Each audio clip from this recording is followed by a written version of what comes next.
സൂറാബി, നമ്മള് ബൈക്കിന്റെ കീ എടുക്ക്. സെറ്റിലേക്ക് പോവാണ്. നമ്മക്കിന്ന് ഷൂട്ടിംഗ് ഉണ്ട്. ഏത് ബൈക്ക്, ഏത് കളി, എന്ത് സെറ്റ്, എന്ത് ഷൂട്ടിങ്? ഈ എന്താണ് ഒന്നും അറിയാത്തതിന്റെ മാതിരി വായാരം പറയണേ? നാളെ മലയാള സിനിമന്റെ ഒഴിച്ചുകൂടാനാവാത്ത ഭാഗമാകലാണ് നമ്മളെ ലക്ഷ്യം. അല്ല, അത് ശരിയാണ്. സിനിമ തുടങ്ങുന്നതിന് മുന്നേ ഒരു നോക്കുകുത്തി വെക്കണത് നല്ലതാണ്. അത് നിങ്ങളായിരിക്കും. പോടി നമുക്കാടുന്ന്. ഈ സ്കൂട്ടറിന്റെ ചാവിങ് എടുക്ക്. പാടച്ചോനെ, ഈ ഉണക്ക സാധനത്തിനാണ് നിങ്ങൾ ബൈക്ക് എന്ന് പറയുന്നത്. സാധാരണ നിങ്ങള് തള്ളിച്ചാട്ടല്ലേ. ഒരു കുളൂസില്ലെങ്കിൽ സിനിമയിൽ പിടിച്ചേക്കാൻ പറ്റൂലടോ. ഈ സ്കൂട്ടറായിട്ട് പോയാല് നിങ്ങള് പിടുത്തം വിട്ട് തായവുകലായിരിക്കും. പോടി നമുക്കാടുന്ന്.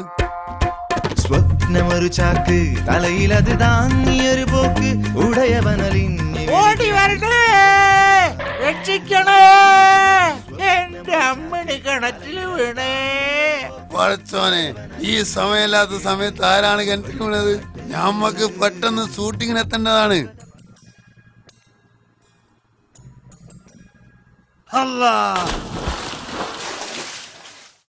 ആ കയറ് വലിക്ക്, വലിച്ചു പിടിക്ക്.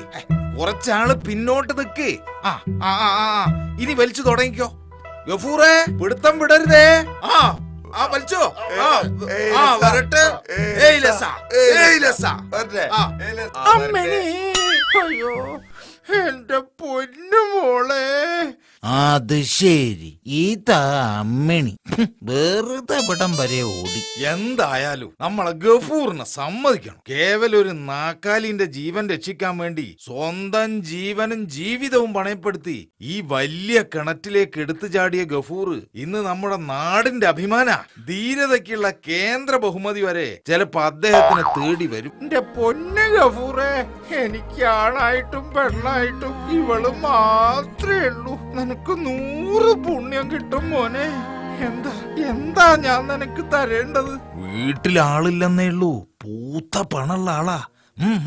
പറഞ്ഞോ, എന്ത് വേണേലും പറഞ്ഞോ. പറയാ, കരച്ചില് കേട്ട് നമ്മൾ ഈ കിണറിന്റെ അടുത്തേക്ക് ഓടി വന്നപ്പോ എന്നെ തള്ളി കിണറ്റിലിട്ട് ഹറാം പറഞ്ഞ മോനെങ്കിൽ ഇപ്പൊ കിട്ടണം.